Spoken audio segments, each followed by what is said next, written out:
여러분 안녕하세요. 반갑습니다. 예, 환영합니다. 우리 남수원 센터 이제 근무하시는 모든 가족이 한 자리에 모여서 오늘 이렇게 공부를 하게 됐어요. 우리 시작하면서 우리 정용직 센터장님께서 좋은 말씀 해주셔서 참 감사합니다. 우리 KDFS 사원을 위한 안전교육, 이렇게 오늘은 이제 재해 예방과 안전을 위한 교육으로 이 시간이 준비가 됐어요. 근데 우리가 이제 이렇게 이제 귀한 시간을, 여러분들 전부 바쁘실 텐데 그 바쁜 시간을 쪼개서 오늘 이렇게 이제 교육에 참여를 해주셨어요. 이제 기왕에 바쁜 업무를 접어놓고 이렇게 시간을 쪼개서 참여를 하셨으니 기왕에 시간 투자하는 김에 여기 적극 참여해 주셔가지고요, 이렇게 참으로 유익한 시간이 될 수 있으면 좋겠습니다. 네, 먼저 우리 오늘 함께 공부할 내용을 좀 소개해 드리겠습니다. 첫 번째는 이제 친절한 고객 서비스 향상을 공부할 거고요. 그 다음에 재해 발생 사례 유형 및 대응 방안을 함께 공부하겠습니다. 그리고요, 화재 대응 및 소화기 사용법을 공부하겠습니다. 그리고 심폐소생술과 자동 심장 충격기를 공부하겠습니다. 그리고요, 안전보건 표지 종류를 함께 공부하겠습니다. 그리고요, 안전으로 행복한 일터, 이런 주제로 오늘 진행을 하겠습니다. 자, 우리 시작하면서 친절한 고객 서비스 향상을 먼저 공부하겠습니다. 우리가 각자 맡은 역할은 조금씩 다르지만 그 맡은 역할들이 잘 수행을 하시면서 전체가 통합이 돼가지고는 결국은 고객한테 좋은 서비스를 제공하자는 거거든요. 그래서 우리가 큰 그림에서 고객 서비스를 먼저 공부를 하겠습니다. 자, 고객 서비스의 이제 출발점은 이렇게 환하게 예쁘게 웃는 얼굴이에요. 이 웃는 얼굴을 보면 기분이 좋아지거든요. 그래서 이제 고객 서비스가 친절해지는데요. 우리 조상들이, 우리 선조들이 이걸 가르쳐 주셨어요. 소문만 복내, 웃는 얼굴에 복이 들어오고요. 웃으면 복이 오고요. 웃는 집안에는 복이 넝쿨째 들어오고요. 찡그리고 한숨 쉬고 이렇게 슬픈 얼굴 하면은 있던 복도 도망가고 이렇게 어려워진다는 거예요. 그래서 소문만 복내, 웃는 얼굴에 복이 들어오는데, 오늘 우리 남손센터에 근무하시는 분들은 전부 표정이 밝으세요. 그래서 큰 복이 들어오실 걸로 믿고 우리 서로 박수로 환영하겠습니다. 예, 감사합니다. 네, 웃는 얼굴로 맞아주셔서 감사합니다. 네, 감사합니다. 네. 자, 우리 고객이 우리의 서비스를 평가하는 기준 5가지를 알아보겠습니다. 첫 번째는 이제 신뢰성이고요. 두 번째는 확실성입니다. 세 번째는 이제 실체성이고요. 다음엔 이해성이고요. 민첩성으로 이렇게 5가지를 기준으로 우리의 서비스 수준을 평가를 합니다. 그런데 이 5가지 기준을 하나씩 좀 확인해 보겠습니다. 그럼 신뢰성은 어떤 기준일까요? 약속을 이행할 준비가 돼 있는지, 또 실행할 능력이 있는지를 살펴보는 거예요. 그래서 이렇게 이제 우리한테 이렇게 이제 정말 서비스를 제공할 수 있는 마음의 준비가 돼 있는지를 이렇게 이제 보는 거죠. 다음에는요, 확실성은 과연 이거를 안전하게 수행할 수 있는 지식을 가지고 있는지, 이걸 확실성으로 판단합니다. 그래서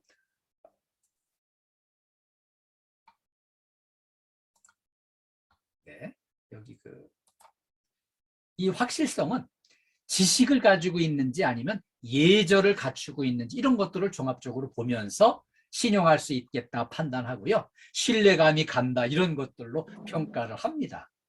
그리고요, 이제 세 번째 기준은 이렇게 실체성인데요. 이 실체성은 우리가 이제 시설 환경을 잘 이렇게 철저하게 관리하면서 고객 서비스할 준비가 됐는지를 보는 거예요. 그 다음에는 이 서비스를 제공하는 우리들의 태도와 우리들의 외모를 보고 이제 판단을 하는 거죠. 네. 다음에 네 번째 기준은요, 이해성인데요. 과연 고객을 만났을 때 소통이 잘 되고, 고객이 또 어떤 질문이나 이제 요구사항을 얘기했을 때 이렇게 이제 반응을 정확하게 보여주는지, 이게 이제 판단 요소가 되는 거예요. 그리고요, 고객이 이렇게 나타났다. 이때 이제 우리가 얼마나 관심을 보이고 고객한테 불편이 없도록 배려를 해주는지 이런 것들을 종합적으로 판단해서 이해성이라는 이름으로 이렇게 이제 판단을 하고요. 그 다음에 5번째 기준인데요. 민첩성이라고 불러요. 근데 여기에는 문제를 해결할 의욕과 열정이 있는지를 보는 거예요. 예를 들어서 이렇게 이제 정문에서나 복도에서 딱 만났을 때 내가 이 요금 문제 이게 문제가 돼서 내가 여기 왔노라고 막 이제 이거 뭐 어떻게 해결이 되냐고 이제 질문을 했어요. 그때 이제 정확하게 이렇게 준비가 돼 있는 분은 예, 그런 일로 오셨군요. 요 사무실 2번째 앉아 있는 저분이 담당이니까 거기서 말씀하시면은 확인이 가능할 겁니다. 정확하게 이렇게 안내를 할 수 있는 사람은 내 업무와 내 환경에 대한 이해를 정확하게 하고 열정을 가지고 이렇게 근무를 하시는 분이고요. 그런데 반대의 경우는요. 10년을 근무를 해도 여기에 관심이 없어가지고요. 저쪽으로 가보시라고. 저 사무실로 가서 얘기하라고. 이쪽으로 가시면 된다고. 이렇게만 얘기를 하면은 그 손님이 가서 2번, 3번 똑같은 질문을 해야 되는 이런 상황이 전개가 되는 거죠. 그래서 우리가 이제 이 건물에 근무하는 한 이 건물에 내가 주인이다. 이런 마음으로 내가 고객을 만났을 때 고객이 2번, 3번 질문 안 하고 내가 정확하게 도움을 드리겠다. 이런 마음으로 서비스를 하는 거를 이렇게 이제 민첩성으로 문제 해결에 대한 의욕을 열정을 보여주는 이런 이제 근무 분위기를 이야기합니다. 그렇게 해주시면 좋겠고요. 자, 그래서 고객이 서비스를 평가하는 기준 5가지를 이제 한 가지씩 알아봤는데요. 여기에는 이걸 총체적으로 아우르는 대표적인 지표가 있는데요. 얼마나 웃는 얼굴로 근무를 하면서 고객 서비스를 하는지 또 이렇게 친절을 베푸는지 이런 이제 2가지가 핵심이 되는 중심이 되는 기준이 돼요. 그래서 이렇게 웃는 얼굴 지금 우리 김정자님 아주 환하게 웃는 얼굴 보여주시니까 너무 아름다우세요. 네, 그렇게 환하게 웃는 얼굴로 이렇게 고객 맞이해 주시면 될 것 같습니다. 네. 그러면 친절한 인사는 어떻게 하면 좋을까요? 친절한 인사는요. 딱 인사를 받을 상대방과 눈을 맞추는 게 중요합니다. 눈을 맞춰야 인사지 눈을 안 맞추면 인사가 아니에요. 눈을 맞춘 다음에는 환한 얼굴로 인사를 해야 돼요. 환하게 웃는 얼굴로 인사를 해야지 너무 심각하게 찡그리고 슬픈 얼굴로 인사를 하면 인사 받는 사람이 부담스러워요. 그래서 이렇게 환하게 웃는 얼굴로 꼭 인사를 해주시고요. 그 다음에 밝은 목소리로 안녕하십니까 이렇게 인사를 하면서 15도 정도 상체를 이렇게 이제 숙이는 겁니다. 그러면은 이제 정중한 인사가 되겠죠. 이렇게 인사를 한 다음에는 무엇을 도와드릴까요? 여기에는 이제 이런 의미가 담고 있죠. 무슨 일로 오셨습니까? 어떤 도움이 필요하십니까? 이런 질문을 묶어서 이렇게 무엇을 도와드릴까요? 이렇게 질문을 하시면 친절한 인사가 이루어지는 겁니다. 예. 다음엔 재해 발생 사례 유형 및 대응 방안을 제가 준비를 했습니다. 그럼 이 재해 발생 사례를 우리가 왜 공부를 해야 될까요? 우리가 이제 안전한 상태로 오래도록 근무를 하다 보면 안전의식이 조금 희박해지고요. 느슨해지게 돼 있어요. 그래서 이제 그 문제를 우리가 이제 좀 더 경각심을 가지고 더 철저한 안전이 필요해서 이렇게 여기 재해 사례를 이렇게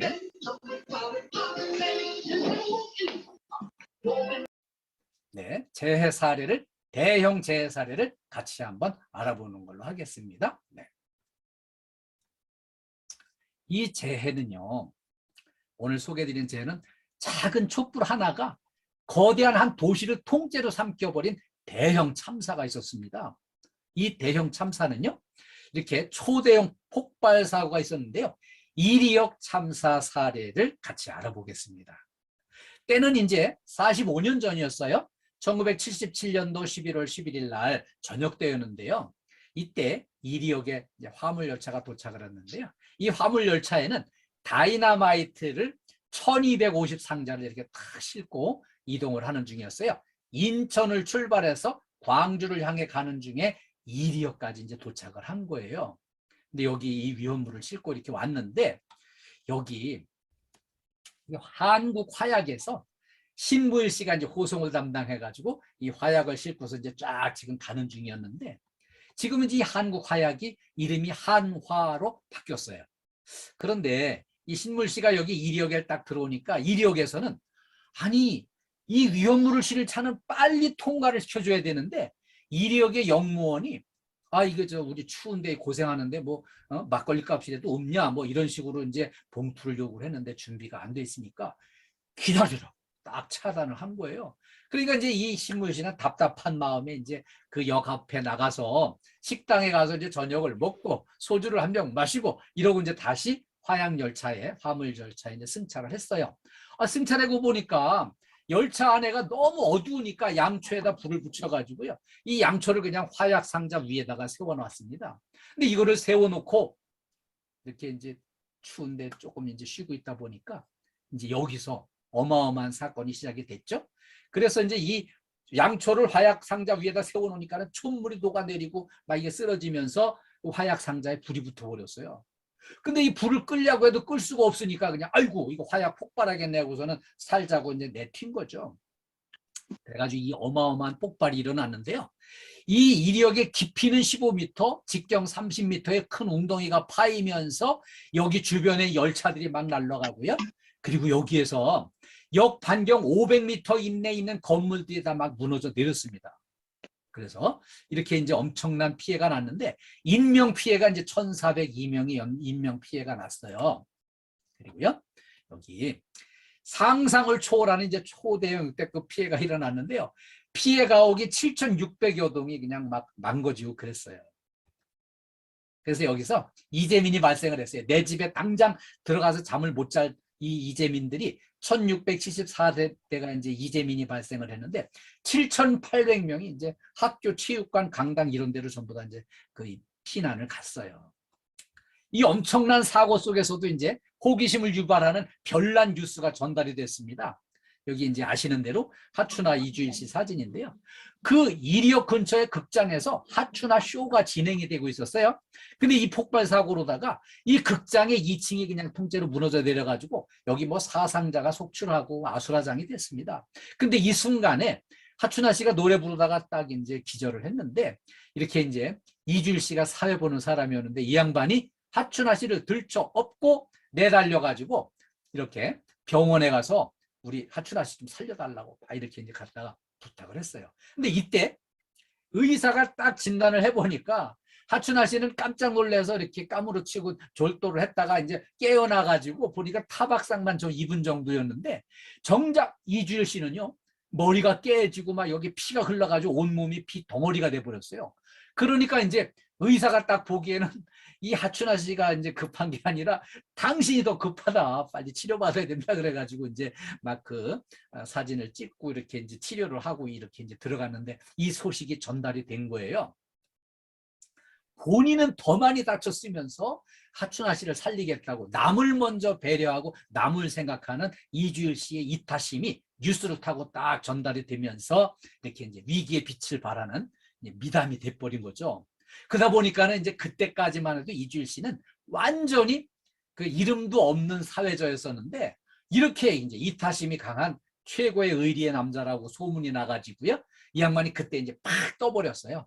최고의 사회자가 되고요. 최고의 MC가 돼가지고 완전히 그냥 그 MC 세계를 이제 제패를 하고 이분이 나중에 국회의원도 하고 그 금연 홍보대사도 하고 그러고 이제 얼마 전에 돌아가셨죠. 지금도 이제 하추나 씨 이제 지금도 가수로 활동을 하고 있어요. 그래서 우리가 이제 이렇게 어려운 일 당할 때 나보다 먼저 남을 생각하는 이런 이제 이타심이 이주일 씨를 완전히 성공의 길로 이끌어 준 거였죠. 그런데 이리역 참사가 준 우리한테 주는 교훈이 있어요. 이게 왜 우리한테서 잊혀졌을까요? 95년 5월에 이리시하고 익산군이 통합이 되면서 이름이 익산시로 바뀌었어요. 그러니까 이제 익산시, 익산역이 돼버린 거죠. 그러니까 이제 이리시와 이리역은 딱 우리 기억에서 다 사라져 버렸어요. 그래서 이 초대형 참사가 우리한테서 깨끗이 잊혀져 버린 거죠. 그런데 이 사람 이 신무일 씨는 왜 촛불을 밝혔을까요? 화약 상자 위에다가 그 화약을 싣고 계속 왔다 갔다 이걸 하면서 별 사고 없이 지내다 보니까는 안전의식이 이제 느슨해지고 희박해진 거예요. 그래가지고 촛불을 갖다가 그냥 화약상자 위에다 또 붙여놓은 게 이게 그냥 녹아내리고 넘어져가지고 화약상자에 불이 붙어서 큰 사고가 났죠. 그래서 이렇게 엄청난 피해가 난 거에 비해서는 이분이 재판받고 감옥을 갔는데 딱 10년 징역 살았어요. 그리고요, 그 위험물이 딱 왔으면은 빨리 통과시켜줘야 되는데 이력에서 그냥 막걸리값 뜯으려고 이렇게 급행료 요구했던 이 두 사람은 그것 때문에 하여튼 사고의 시작이 이루어져서 이제 이 두 사람은 재판받고 징역 10개월을 살았어요. 자, 오늘 왜 이런 얘기를 꺼냈을까요? 이렇게 우리도 여러분들이 열심히 안전을 위해서 이렇게 노력을 하셔가지고 현재는 별 안전사고 없이 이렇게 세월이 지나가다 보면은 안전의식이 희박해지고요. 점점 더 느슨해지게 돼 있어요. 그래서 오늘 이렇게 이제 안전에 대한 경각심을 소환하기 위해서 오늘 이거를 소개를 드렸어요. 자, 우리가 이런 기회에 안전수칙을 좀 더 열심히 공부하고 이걸 철저하게 숙지해가지고 이걸 철저하게 지켜서 우리 모두가 안전해서 행복한 일터를 만들어야 되겠습니다. 그래서 오늘 이렇게 이리역 참사를 같이 확인을 해봤습니다. 제 사례 한 건 더 볼까요? 건물관리 서비스 현장에서 그 정원에 있는 나무 가지치기 작업을 하다가 사다리에 떨어져가지고 크게 다친 사고가 있었어요. 근데 이때 사다리 세워놨는데 사다리 한쪽이 땅속으로 쑥 들어가면서 균형을 잃고 쓰러져가지고 이런 사고가 났어요. 네. 자, 그리고 사다리는 단단한 위치에다 세워야 안전하게 사용할 수 있는데 물렁한 데다 세워가지고 그냥 쑥 옆으로 기울어가지고 이제 무너졌고요. 이 사다리 작업은 반드시 2인 1조로 이렇게 작업을 해야 되는데 2인 1조의 원칙을 안 지켰어요. 그래서 이런 이제 사고가 또 났고요. 개인 보호 장비, 안전모, 안전대, 이 안전화 이거를 필히 착용을 해야 되는데 그걸 안 지킨 거예요. 그리고요, 이 작업 중을 알리는 이 표지판을 설치를 해야 되는데 이 유도자를 배치를 해야 되는데 이걸 안 했어요. 그래서 이제 이런 문제가 또 발생을 했고요. 또 하나는 사다리는 또 꼭 필요해서 쓰지만은 이게 위험한 거기 때문에 사다리를 올려내릴 때는요, 완전히 올바른 자세를 유지하고 이걸 해야 되는데 그것도 어설프게 하면 이렇게 사고 나서 크게 다치게 돼 있으니까 요거를 철저하게 안전수칙을 지켜야만 사다리를 안전하게 이용할 수가 있어요. 제 사례 한 건만 더 알아보겠습니다. 우리 이제 건물관리 서비스 현장에서 일어났던 일들입니다. 옥내 계단 통행 중에 넘어져서 이제 이거는 뇌진탕으로 사망을 했어요. 경비원이 지하 1층으로 내려가던 중에 여기서 발을 헛디뎌 가지고요. 여기서 발을 헛디뎌 가지고 넘어지면서 떼굴떼굴 굴러 가지고 저 밑에 바닥에 가서 머리가 이렇게 여기 이제 바닥에 부딪히면서 뇌진탕으로 사망을 했습니다. 그래서 이게 참 우리가 타산지석으로 삼아 조심을 해야 되는데 이 쓰러져 이 사망하신 이분은요, 연세가 좀 있는 분이었어요. 여기서 뭐 연세가 있는 분이 뭐 엄청 80, 90 된 게 아니고요. 60대 초반도 이제 여기서는 연세 있는 분이라고 판단을 해요. 응? 그런데 음주하셨죠? 늘 이렇게 이제 늘 이렇게 음주를 하시고 담배도 피시고 이렇게 하니까 몸에 노화가 와가지고 성인병도 이렇게 막 생기고 퇴행성 질환이 여기저기 생깁니다. 이렇게 특히 제일 먼저 나타나는 데가 뭐 이제 무릎 같은 데가 좀 불편해져요. 그리고요, 반사신경이 둔화됩니다. 나이를 먹으면 한 살 한 살 먹을 때마다 반사신경이 둔화되고요. 균형 감각이 퇴화가 돼요. 젊은 사람 같으면 딱 넘어질 때 순발력을 이용해서 안 다치려고 이렇게 밑으로 떼굴떼굴 굴러가지 않고 위로 이렇게 살짝 이제 주저앉는다든지 이렇게 할 수 있는데 그냥 중심을 못 잡고 떼굴떼굴 굴러 내려갔던 거고요. 그러다 보니까 머리를 다쳐가지고 이렇게 사망을 했어요. 그리고요, 우리가 단 3발짝으로 움직여도요, 슬리퍼 착용은 절대 안 됩니다. 그리고요, 미끄럼 방지 안전화를 필히 착용을 해야 됩니다. 그리고 이제 우리가 이렇게 이동하다가 복도에 전등이 끊어져가지고 캄캄한 구간이 있다. 그러면 딱 중단하고요, 그 전등 조명을 먼저 해결을 하고 이동을 해야 돼요. 근데 이제 우리가 보통 이렇게 이제 순찰도 시간 맞춰서 하려고 막 서둘러 이동하다 보면은 불 꺼진 구간이 이렇게 있으면은 거기에는 필히 안전 조치를 먼저 해야 되는데 시간 맞춰서 이동하려고 막 서두르다가 이런 사고가 나기도 해요. 그래서 우리 만약의 경우 대비해서 손전등을 필히 지참을 하고 이동을 하셔야 되겠습니다. 그래서 늘 이렇게 안전을 생각하는 일터, 그래야만 사고를 예방할 수 있습니다. 다음에는요, 화재 대응 및 소화기 사용법을 공부하겠습니다. 우리가 평생 살아가면서 화재는 절대 만나지 말아야 되겠지만 어디 살다 보면 그게 돼요. 어쩔 수 없이 화재 현장을 만날 수가 있어요. 그래서 이렇게 이제 화재 발생 시 화재를 발견하면요, 뿌리야 하고 크게 외쳐야 됩니다. 왜 외쳐야 될까요? 딴 사람들한테 알려서 대피를 한다면 같이 대피를 해야 될 거고, 힘을 합쳐서 불을 끈다면 같이 불을 꺼야 되기 때문에 위급 상황을 큰 소리로 외쳐가지고 불이하고 이렇게 외쳐서 사람들한테 알려줘야 되고요. 그 다음에 여기 이제 화재경보 비상벨을 일단 눌러서 건물 전체에다가 비상사태를 알려줘야 되고요. 그리고 소방서에 신고를 정확하게 해야 됩니다. 침착하게 119 이렇게 걸어야 되는데, 이거를 그냥 너무 당황해서, 화재 현장을 평생 처음 만나지 않겠어요? 그러니까 처음 만났으니까 당황해가지고 소방서에 신고해야 되는데 119가 몇 번이냐고 막 이렇게 그냥 119 번호가 따로 있는 것처럼 막 당황해가지고 이런 상황들이 벌어진다는 겁니다. 그래서 이때는 당황하지 말고 침착하게 119 이렇게 걸어서 화재 신고를 이렇게 해주셔야 돼요. 그리고요, 이때 이제 즉시 소화기를 찾아서 소화기를 사용해서 불을 꺼야 되는데요. 불을 끌 수 있으면 끄지만 도저히 끌 수 없는 상태로 불이 커졌다. 이때는 이제 대피를 해서 사람을 살려야 되지 않겠어요? 대피를 해야 됩니다. 그 다음에 대피를 할 때는요, 엘리베이터는 절대 사용 금지예요. 왜냐하면은 엘리베이터는요, 이게 전기의 힘으로 오르내리는데 화재가 나면은 전기 공급이 차단됩니다. 그러면은 이제 이 엘리베이터 안에 꼼짝없이 갇혀가지고 불타면은 거기에 꼼짝없이 갇혀서 타 죽는 거예요. 거기다가 또 한 가지는 엘리베이터는 전기의 힘에 의해서 매달려 있는데 전기 차단이 공급되면 이게 슉 하고 그냥 저 바닥으로 뚝 떨어져 가지고요, 바닥에 부딪히는 순간 이렇게 추락사하는 거예요. 충격으로. 그래서 엘리베이터는 절대 이용 금지, 계단을 이용해서 대피를 하셔야 됩니다. 그리고요, 이렇게 이제 다른 통로로 이동하려고 이렇게 문을 열으려는데 문짝이 뜨겁다. 이때는 문을 열지 마셔야 됩니다. 다른 길을 찾아서 이동을 해야 돼요. 왜냐하면 문짝이 뜨겁다는 거는 문짝 반대쪽에 지금 불이 활활 타고 있어가지고 이 문을 열면 오히려 내가 그 불 속에 딸려 들어가가지고 더 큰일 나기 때문에 문짝이 뜨겁다. 이때는 문을 열지 마시고 다른 길을 찾아서 대피를 하셔야 돼요. 그리고요, 아래층으로 대피하려 했더니 아래층에서 불타고 있어요. 그럼 어쩔 수 없이 위로 올라가서 옥상에서 이렇게 이제 대피를 옥상으로 해야 되는데, 이때 정말 위험한 거는 연기를 마셔가지고 이 기관지와 폐가 다 망가져가지고 질식사를 하게 됩니다. 그래서 이때 기관지와 폐를 보호하기 위해서 물에 적신 수건으로 이 호흡기를 감싼 상태로 이동을 해야만 연기의 피해를 예방할 수가 있어요. 그래서 이렇게 이제 물에 적신 수건으로 이 호흡기를 감싼 상태로 이동을 해야 되고요. 우리가 이제 화재를 유형별로 우리가 또 분류를 하는데요.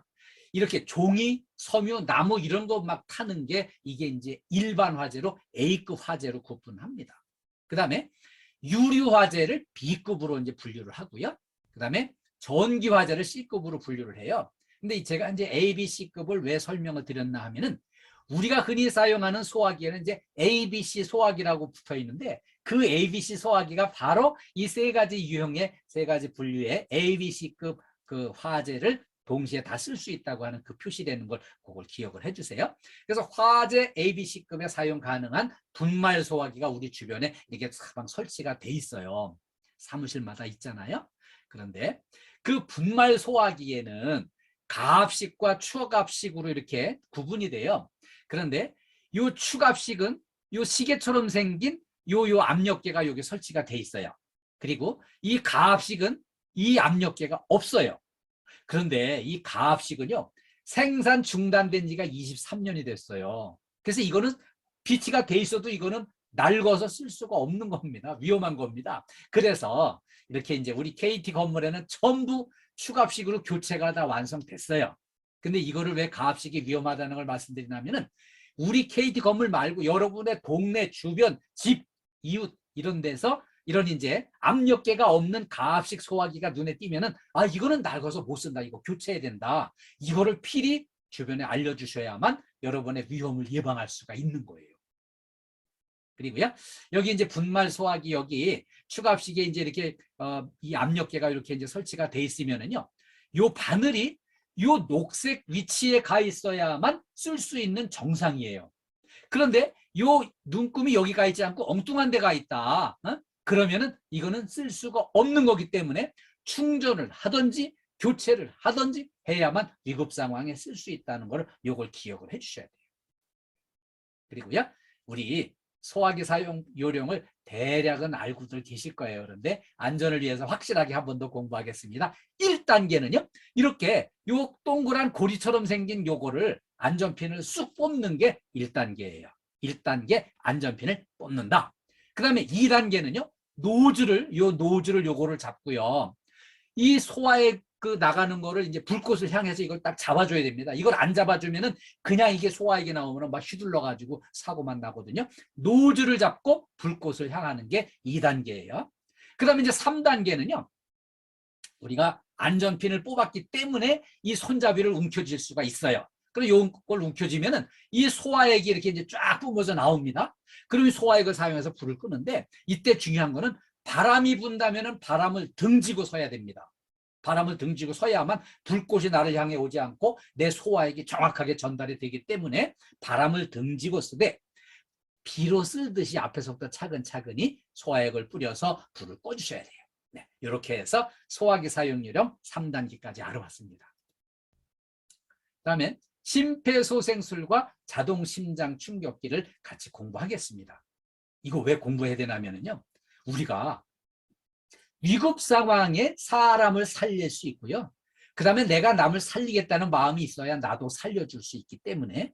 근데 뭐 그런 상황이 오면 뭐 그냥 죽어야지 뭐 괜히 살아날 필요가 있나? 그렇지 않습니다. 이게 그냥 죽는 게 아니라 막 이렇게 이제 식물인간 되고 이러면 평생 더 고생을 하기 때문에 이때 필히 이 공부를 하셔야 돼요. 우리가 뉴스를 보다 보면 이런 뉴스가 막 나와요. 갑자기 지나가던 할머니가 쓰러졌는데 그 지나가던 여학생이 와가지고서는 응급처치해가지고 이 할머니를 살려드렸다. 이런 이제 뉴스가 나오고요. 집에서 아빠가 그냥 쓰러졌는데 이 초등학생이 학교에서 배운 걸 활용해서 이렇게 초등학생 아들이 아빠를 이렇게 인공 호흡을 해가지고 살려냈다. 이런 뉴스가 나오고요. 연주회를 하는 중인데 지휘자가 갑자기 쓰러져가지고 심정지가 왔는데 심장마비 온 이 지휘자를 청중석에 있던 맨 앞에 자리에 있던 사람이 뛰쳐나와가지고 바로 심폐소생술을 해가지고 사람을 살려냈어요. 옛날 같으면 그대로 죽은 겁니다. 그런데 지금은 이제 이런 안전조치를 열심히 다 배우고 공부해서 실천하기 때문에 죽을 사람 살려내는 게 뉴스를 가끔 자주 나와요. 그래서 오늘 이 공부를 하는 겁니다.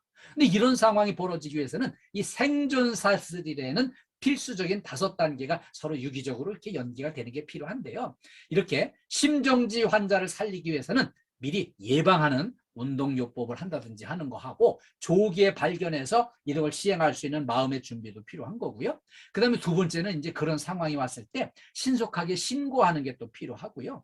그 다음에 이제 3번째 단계는 이게 중요한데요. 심폐소생술을 이렇게 이제 해야 됩니다. 그때 의사도 아닌데 왜 내가 이걸 해야 되나? 의사가 아니래도 이 순간에는 내가 의사가 되는 거예요. 특별히 어려운 게 아니고요. 오늘 그걸 공부합니다. 그리고 이제 신속한 제세동이 필요합니다. 자동 심장 충격기가 있을 경우에 이걸 활용을 해서 사람을 살리는 거고요. 그 다음에 이제 사후적으로는 이제 효과적인 전문 소생술과 심정지 후에 대한 이 회복에 대한 치료를 또 이렇게 이제 의료기관에서 해가지고 완전히 이제 살려내는 거죠. 네. 이게 5가지 단계가 서로 유기적으로 연결돼서 이렇게 잘 활용이 돼야 되는 거예요. 네.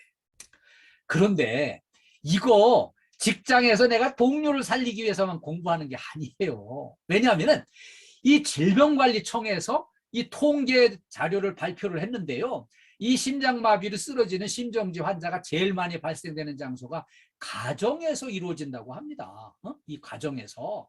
그러니까 우리 집에서 우리 부모님이나 우리 배우자나 또는 우리 자녀가 갑자기 심정지가 와가지고 쓰러졌는데, 심장마비로 쓰러졌는데 119에 신고해놓고 소방서에서 올 때까지만 발을 동동 구르고 기다릴 일이 아니라 내가 그걸 살려내는 시도를 해야 된다는 겁니다. 그리고요, 심정지 환자가 발생했을 때 심폐소생술을 했을 때와 안 했을 때의 생존율은 3배 차이가 납니다. 우리가 이런 시도를 함으로써 3배 이상 사람을 살려낼 가능성을, 확률을 높여주는 거예요. 그래서 필수적으로 이걸 해야 되는 거를 오늘 공부합니다. 이 기본 소생술에 대한 출처는요. 이렇게 이제 심정지 환자가 이렇게 이제 발생을 했잖아요. 그럼 이렇게 이제 반응을 먼저 확인을 하는 거죠. 이 사람이 심정지 상태로 심장마비인지 아닌지. 그리고 이제 심정지 확인했다면 이제 신고 요청을 합니다. 119에 신고 좀 해주세요. 그리고 이제 이렇게 심폐소생술을 가슴 압박 소생술과 이렇게 인공호흡을 또 시행을 하고요. 또 이렇게 자동심장 충격기가 있다면 이제 제세동 실시를 하는 거예요. 그래서 이런 절차를 해주는데 여기서 제일 중요한 거는 심폐소생술입니다. 심폐소생술은 누구나 할 수 있고요. 누구나 이거는 꼭 필히 좀 공부를 해서 익혀두면 죽을 사람을 살려내는 이런 평생의 은덕을 쌓는 거예요. 자, 다음에는요. 이제 이렇게 정말 옆에서 이런 환자가 발생을 했을 때는 이렇게 이제 반응을 확인하는 겁니다. 여보세요? 괜찮으세요? 하면서 이렇게 이제 어깨를 툭툭 건드리는 거죠. 그렇게 이제 확인을 하는데 이때 이제 조심해야 될 거는 너무 심하게 흔들면 안 돼요. 만약에 이 사람이 이제 뭐 목뼈나 머리나 이런 데 다쳤다. 그러면은 그때는 이제 치료가 이제 또 후속 치료가 필요한 거기 때문에 너무 심하게 흔들지 않아야 되고요. 그런데 이제 그 안정적으로 이걸 돌봐야 되는데 만약에 화재가 났다, 막 불타온다, 그리고 붕괴 사고가 나서 계속 막 무너지는 게 있다. 이러면 이제 안전한 데로 이렇게 옮겨가지고 이제 응급처치를 해야 되겠죠. 네. 응급처치 시행 전에 이 쓰러진 사람이 의식이 좀 있다. 그러면은 그 본인한테 내가 KDFS에서 근무하는데 이렇게 안전교육 시간에 내가 이 응급처치 심폐소생술을 공부를 했는데 내가 지금 당신한테 이걸 해주겠다. 좋으냐? 이렇게 동의를 구했을 때 이렇게 이제 살려달라고 할 거 아니겠어요? 그게 이제 동의를 구한 거고요. 본인이 쓰러진 사람이 의식이 전혀 없다. 그때는 이제 동행인한테 동의를 구할 수 있고요. 동행인도 아무도 없고 혼자 와서 이 사람이 쓰러졌다. 이때는 동의를 얻은 걸로 간주하고 사람을 살려야 되니까 심폐소생술을 하는 거예요. 자, 그러면 심폐소생술을 실시하려면요, 이 재해자의 반응을 먼저 확인해야 되는 거죠. 여보세요, 괜찮으세요? 했는데 이 반응이 없다. 이건 이제 심장마비예요. 이 사람이 멀쩡했던 사람이 갑자기 쓰러진 거는 심장마비가 이제 대부분입니다. 그리고요, 이렇게 이제 확인을 해보니까 심장마비 같다. 이때는 이제 119에 신고를 부탁을 합니다. 이렇게 동료한테 부탁을 하는데 이때 누가 좀 신고 좀 했어요. 이렇게 막연하게 부탁하면 안 돼요. 여러 사람이 있을 때는 막연하게 부탁을 하면은 서로 딴 사람이 누가 하겠지. 이러고서는 그냥 서로 떠미는 경향이 있기 때문에 우리 조주상 실장님 119 신고해 주세요. 딱 이렇게 누구 찍어서 이렇게 부탁을 하는 거고요. 그 다음에 이렇게 부탁을 하고 주변에 아무도 없을 때는 이제 뭐 내가 신고하고 내가 이제 시도를 해야 되겠죠. 이렇게. 자, 다음에는요. 우리 사업장 내에 자동심장 충격기가 있다면 이렇게 그 모든 근무자한테 비치 장소와 사용법에 대해서 이제 알리는 게 필요한데요. 우리 지금 큰 건물서부터 차례대로 지금 다 이거를 비치를 해나가고 있는 중이에요. 그러니까 이게 있는 건물도 있고 없는 건물도 있어요. 그런데 이거 없는 건물의 근무자도 이걸 공부를 해야 됩니다. 왜냐하면 다른데 이동 중에 그거를 만나서 이런 위급한 상황이 벌어졌을 때 이걸 해야 되기 때문에 자, 이제 호흡을 하긴 합니다. 이렇게 이제 의식이 없으면서 호흡이 이렇게 이제 비정상적으로 이렇게 뛸 때는 이제 심정지로 이제 판단할 수가 있고요. 그 다음에 이때 이제 심폐소생술에 들어가는데 이 쓰러진 사람 바로 옆에 무릎을 꿇고 앉아가지고요. 이렇게 이 두 손을 깍지를 껴가지고 가슴, 요 갈라지는 이 명치 있는데 요 가슴 가운데를 여기를 선택을 해가지고 이거를 이제 눌러주는 겁니다.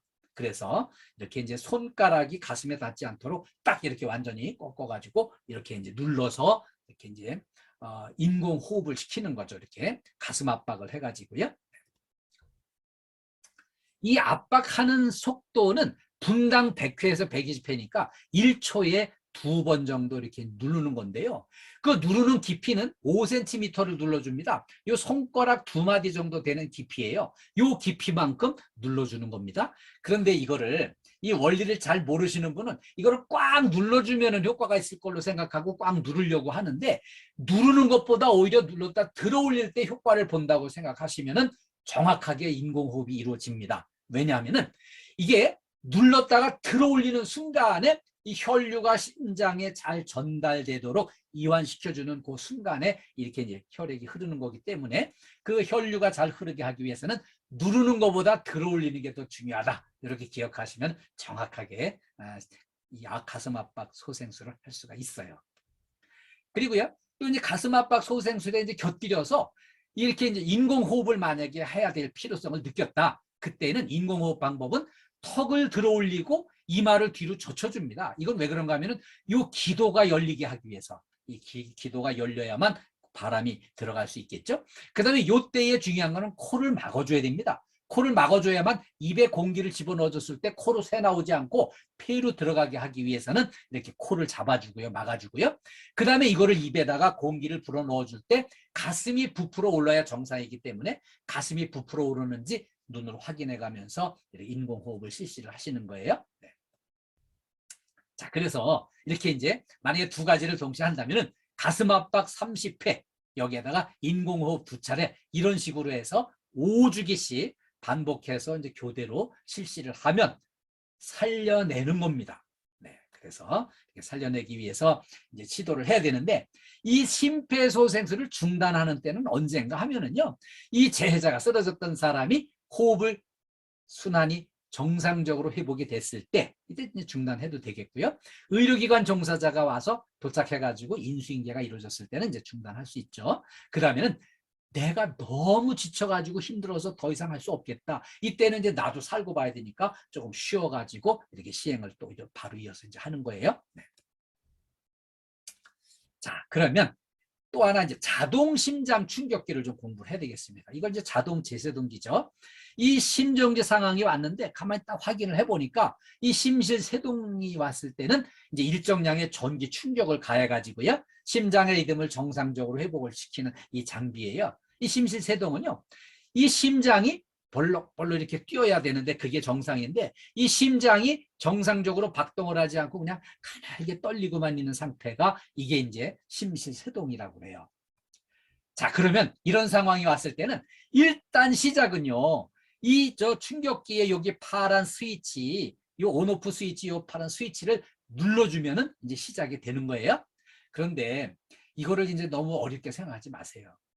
지금 이 심폐소생을 위한 응급장비 구비 등의 의무를 해서 지금 국가적으로 법으로 이걸 정해가지고요, 저 공항이나 호텔이나 이 지하철 공연장 이런 데는 전부 다 이거를 자동심장 충격기를 비치를 하도록 법으로 정해가지고요, 지금 여기 전부 다 설치가 돼 있습니다. 여기에 관심을 가져보면은요, 제가 아침마다 이동할 때 아니 그 저 지하철역에 눈에 띄는 게 그 자동 심장 충격기만 눈에 띄더라고요.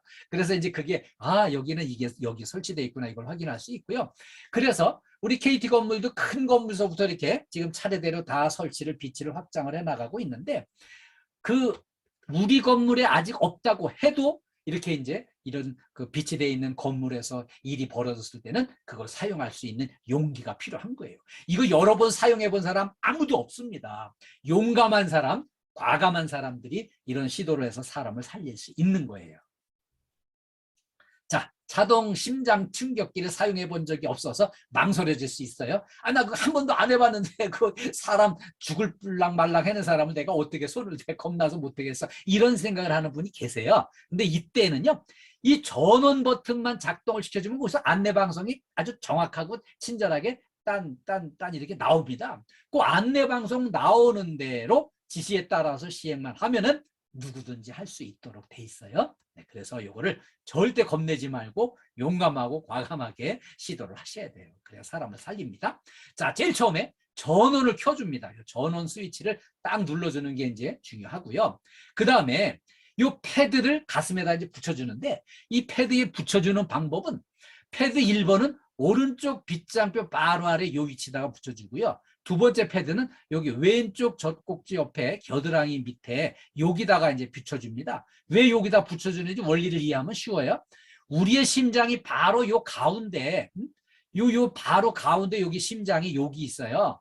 그래서 여기 심장이 여기 있는데 요 가운데 있는 심장을 뛰게 하기 위해서, 이렇게 자극을 주기 위해서 이렇게 이제 요 위치다가 하나는 이렇게 이제 오른쪽 빗장뼈 바로 아래, 하나는 이렇게 왼쪽 젖꼭지 옆에 이렇게 붙여가지고요. 이렇게 심장에 이제 전기 충격을 주는 거예요. 그런데 여기 붙이려고 하는 자리에 만약에 이물질이 있다. 그럼 이물질을 싹 제거하고 이 패드를 붙여주고요. 패드가 본체하고 분리돼 있다. 그러면은 요 이제 선을 연결을 시켜서 꽂아가지고 이렇게 커넥터를 꽂아서 이렇게 이제 바로 꽂기만 하면 연결되도록 구조가 돼 있습니다.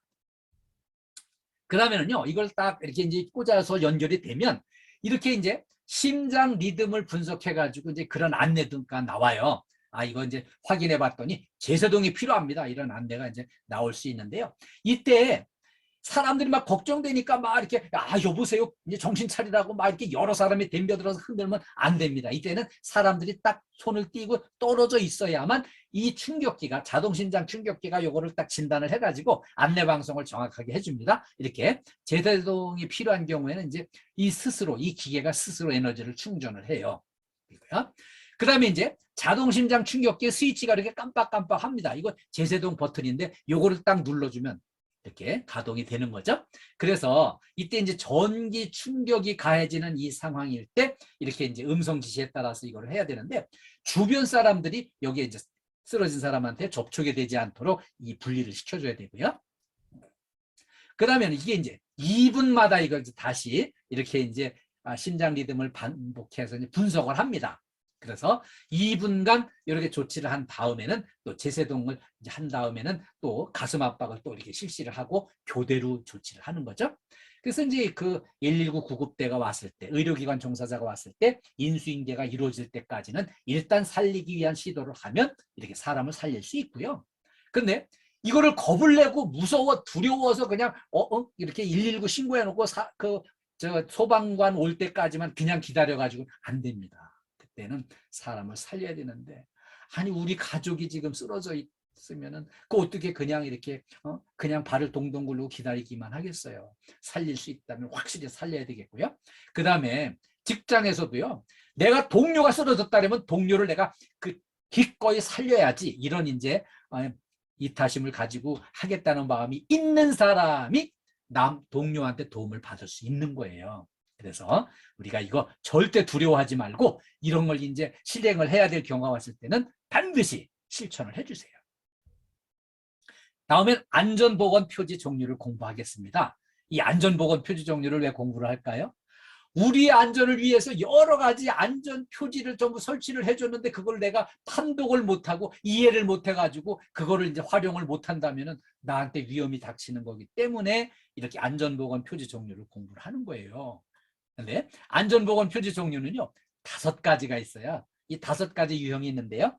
첫 번째로는요 금지 표시가 있습니다. 그리고 두 번째로는 경고 표시가 있어요. 세 번째로는요 지시 표지가 있습니다. 네 번째로는 이제 안내 표시가 있고요. 그 다음에 5번째는 관계자 외 출입 금지 이런 표시가 있습니다. 네. 자, 첫 번째 이제 금지 표시인데요. 이 금지 표시는요. 빨간 동그라미 원에 빨간 빗금이 그어져 있는 속에 검정색으로 행위에 대한 표시가 이렇게 돼 있어요. 그래가지고 요거는 이제 출입 금지 표시고요. 요거는요. 그 다음에 요거는 이제 보행 금지 표시가 이렇게 또 있을 수 있고요. 또 이렇게 이제 금연, 담배 피우지 말라고 이렇게 금연 표지가 되어 있는 거는 이건 담배 피우는 거 절대 금지하라는 거구나 이렇게 이해해 주시고 요 바로 옆에는 이제 화기 금지는요. 요거는 이제 여기 위험물 저 뭐 휘발유나 가스나 이렇게 위험물이 이렇게 있는데 여기는 화학이 절대 금지 성냥불이나 라이터 불 같은 거 근처에도 못 오도록 관리를 잘 하라는 금지 표시예요. 그래서 빨간 테두리 이렇게 이거는 금지 표시다 이걸 이해해 주시고요. 다음에는 경고 표지가 있습니다. 두 번째로는 경고 표시가 있는데 이 경고 표지는요. 빨간 마른 목걸로다가 이렇게 이제 그림이 그려져 있고요. 요 가운데 이제 이렇게 이제 내용물이 검정색으로 그려져 있습니다. 요 이제 인화성 물질에 대한 경고 표시고요. 그다음에 이렇게 이제 빨간 마른 목걸에 이렇게 이제 해골 그림이 있는 이런 거는요. 급성 독성 물질에 대한 강력한 경고예요. 이렇게 위험하다는 걸 알려주는 거고요. 그 다음에 이제 또 다른 유형이 하나가 있는데 노란색 바탕에 이렇게 이제 검정 삼각형이 이렇게 위에 테두리가 그려져 있는 거는 이것도 이제 강력한 경고 표시인데요. 이렇게 방사성 물질과 이렇게 해골 그림이 있는 거는 방사성 물질 경고예요. 그래서 이거는 또 고압전기 경고구나 이렇게 이해를 해주시고요. 그 다음에 이렇게 이런 경우는 이제 위험 장소에 대한 경고를 이런 식으로 표시가 되어 있습니다. 그래서 경고 표지는 금지보다 더 엄중한 경고구나 이렇게 이해를 해주시면 되겠어요. 다음에 세 번째 표지는요, 지시 표지예요. 이렇게 하라는 겁니다. 그래서 이 지시 표지가 있다면은 그걸 지켜야 되는데, 여기는 낙하물 같은 막 위에서 뭐가 막 떨어지는 돌덩이 같은 게 막 떨어지니까 여기 위험하니까 안전모를 필히 착용하세요. 이게 이제 이런 식으로 다 그림이 그려져 있어요. 이거는 안전모를 필히 써야지. 이거 그냥 안전모 쓰는 거 귀찮다고 그냥 거기 통과를 했으면은 그 위에서 떨어지는 거에 머리 깨져가지고 큰일 납니다. 저같이 이렇게 머리카락이 없는 사람은 더 위험해요. 그래서 이렇게 이제 머리카락이 있든 없든 하여튼 안전모를 필히 써야 되고요.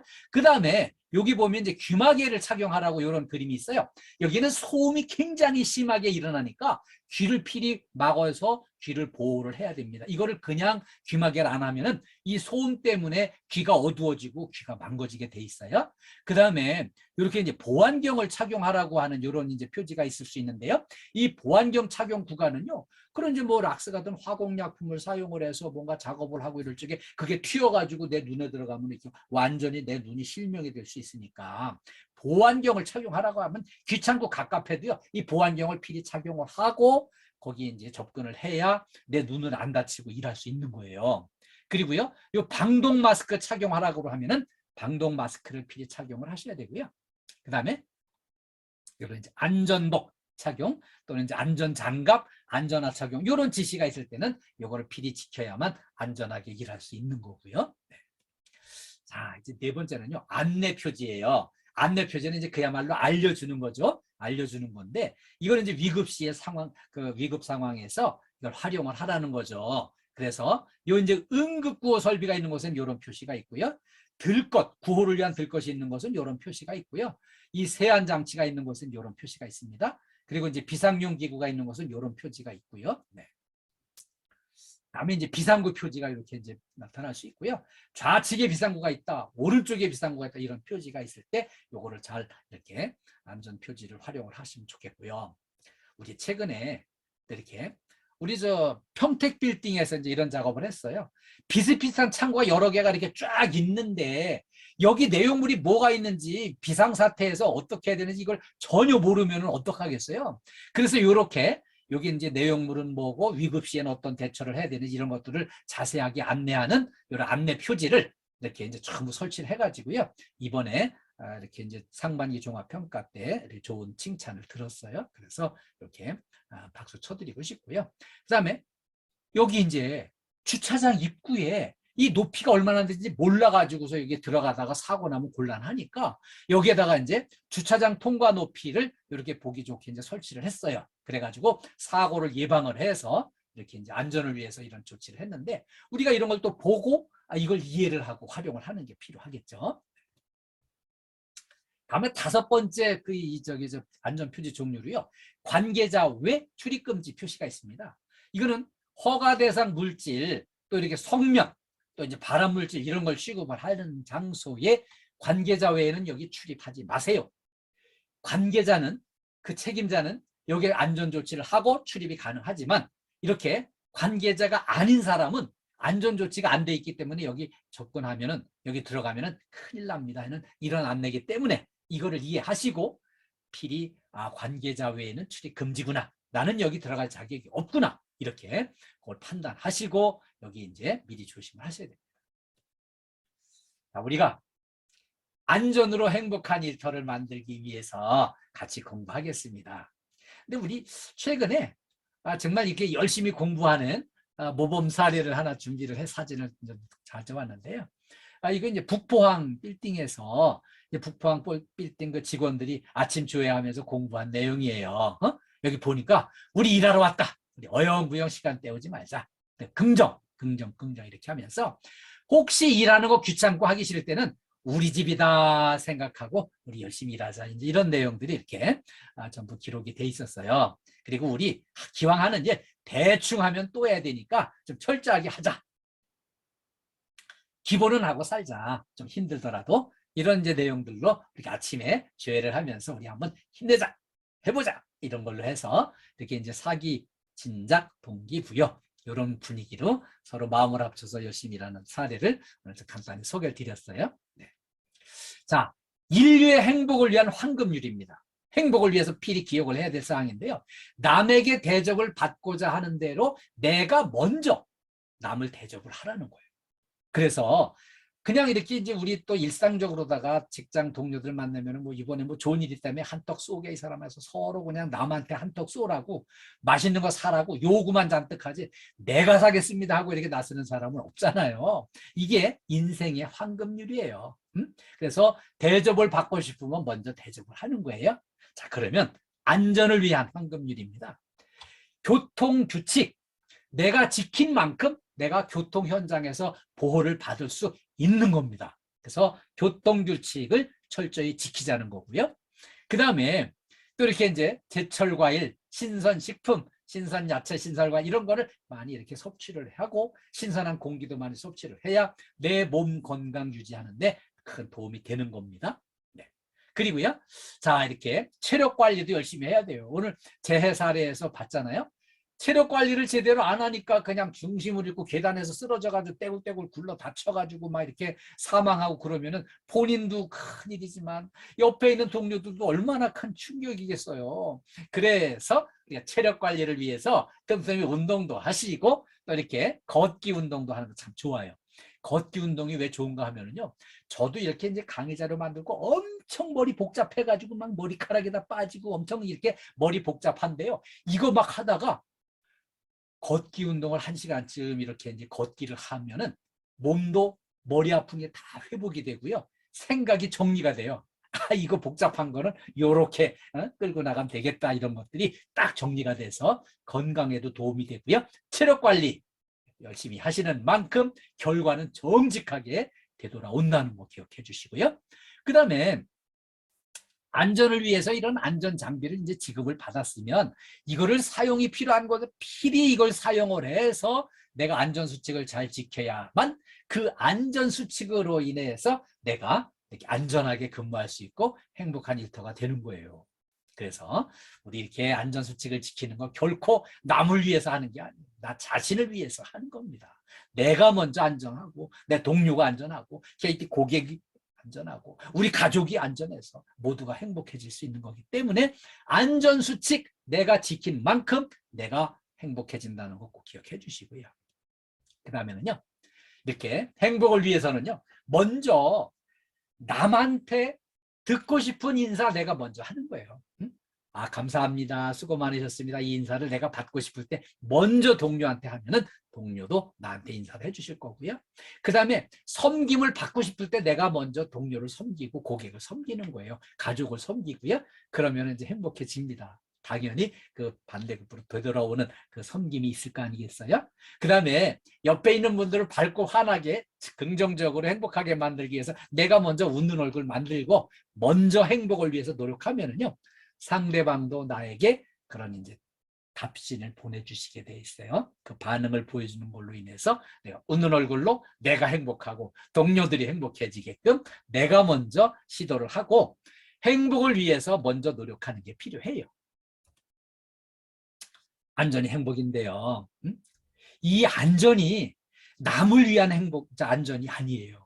나 자신을 위한 안전이 이루어지는 거예요. 그리고요, 이 안전을 위해서는요, 긍정의 에너지를 좀 이렇게 충전을 하는 게 필요해요. 예. 자, 우리 이렇게 이제 남손 센터에는 우리 이제 정영직 센터장님 계신데 정말 인상이 좋으세요. 우리 센터장님 또 이렇게 대화를 해보니까 정말 긍정의 에너지를 많이 이렇게 보내주세요. 그래서 우리가 이제 센터장님 통해서도 긍정 에너지를 다 이렇게 듬뿍 받아서 충전하시고요. 또 우리 KDFS는 황국정 사장님이 또 굉장히 긍정 에너지를 많이 전달해 주시려고 노력을 하셔요. 그래서 그렇게 긍정 에너지 우리 KDFS 소속으로 일하는 것 자체가 아주 행복인데요. 정말 이렇게 긍정 에너지를 많이 받으셔서 내 몸에 긍정 에너지를 잔뜩 충전을 하셔가지고 안전수칙도 철저히 또 지키고 정리정돈도 철저하게 완벽하게 해서 안전한 일터 만들고 또 나 자신의 체력 관리를 열심히 한다면 우리는 안전한 일터, 행복한 일터를 만들 수가 있어요. 그래서 안전수칙을 잘 지키는 게 우리 행복의 출발점이 되고요. 안전이 행복입니다. 그래서 분명히 말씀드릴 수 있는 것은 재해 예방과 안전이 행복입니다. 우리 KDFS 가족, 또 우리 남손센터의 모든 가족들, 안전과 건강과 행복을 간절히 기원합니다. 여러분 감사합니다. 수고 많으셨어요. 수고 많으셨습니다. 네. 자, 그리고요. 오늘 이렇게 제가 이렇게 이제 한 가지 당부 드리자면은 오늘 교육 끝나고요. 제가 이제 몇몇 분들한테는 이제 설문서를 좀 보내드릴 거예요. 그러면 설문서 받으신 분은 그 답신을 이렇게 답을 좀 보내주시면 고맙겠고요. 우리 남수원센터 가족들 만난 김에 우리 파이팅 한번 하겠습니다. 네, 자 남수원센터 제가 남수원센터 파이팅 하면은 파이팅만 복창을 해주세요. 네, 자 남수원센터 파이팅! 화이팅! 예, 감사합니다. 다음에는 최고 한번 하겠습니다. 제가 남수원센터 최고 하면은 최고만 복창을 해주세요. 네, 남수원센터 최고! 최고! 예, 감사합니다. 수고 많으셨습니다. 예, 우리 센터장님께서 오늘 또 이렇게 전달하는 말씀, 격려 말씀 있겠습니다. 예, 센터장님. 네, 1시간 동안 그 CS 마인드 그리고 안전에 관한 여러 가지 좋은 말씀을 해주신 우리 이덕신 교수님을 위해서 다시 한번 뜨거운 감사의 박수 한번 보내주시기 바랍니다. 예, 감사합니다. 아이고 수고하셨습니다. 감사합니다. 고맙습니다. 제가 본부장님이 당부하신 말씀 포함해 가지고 한 2가지만 말씀드릴게요. 그거 말씀드리고 마치도록 하겠습니다. 첫째는 그 품질 비대 한 사람 가서 그 비대 좀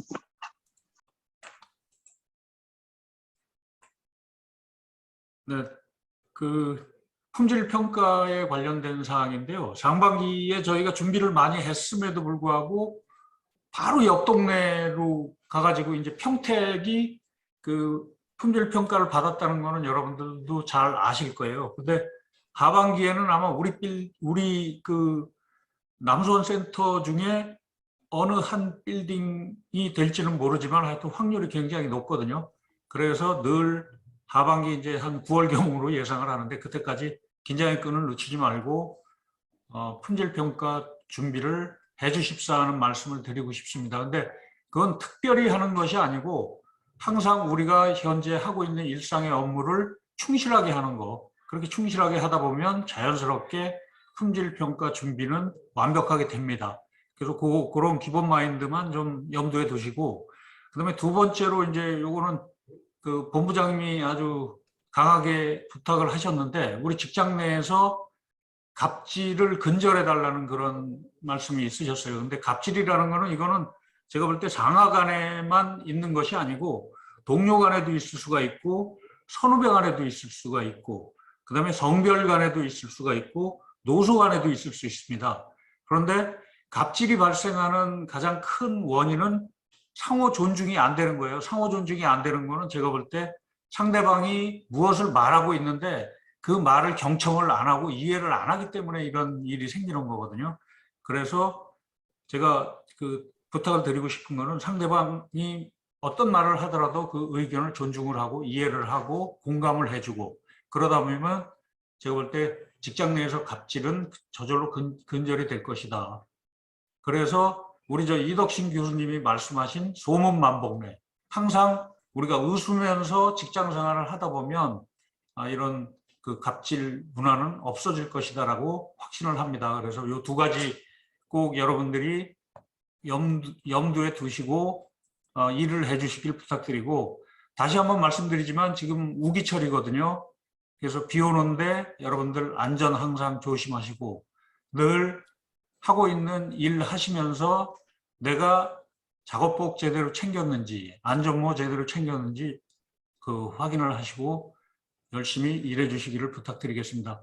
1시간 동안 고생 많으셨고요. 여러분들 다 같이 박수 치면서 오늘 교육 마치도록 하겠습니다. 그 설문조사가 오게 되면은 빠르게 충실하게 그 답을 좀 긍정적으로 이렇게 써주시길 부탁드릴게요. 자, 여러분들 모두 수고하셨습니다. 교수님 수고하셨습니다. 수고 많으셨습니다. 네, 감사합니다. 예, 수고 많으셨어요. KDFS 가족의 안전과 행복을 위한 KDFS 안전TV 끝까지 시청해주셔서 감사합니다. 구독과 좋아요, 알림 설정은 사랑입니다.